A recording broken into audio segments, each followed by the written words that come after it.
Taruna Paskibraka Indonesia di seluruh Nusantara. Seleksi calon anggota Paskibraka Kota Palembang tahun 2019.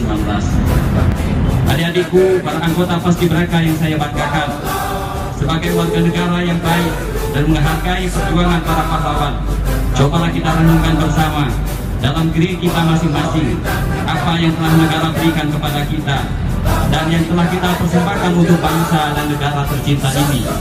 Salah satu di antaranya yang dapat kita lakukan sekarang ini adalah kesungguhan dalam melaksanakan tugas pengibaran dan penurunan duplikat bendera pusaka di tingkat Kota Palembang pada tanggal 17 Agustus nanti.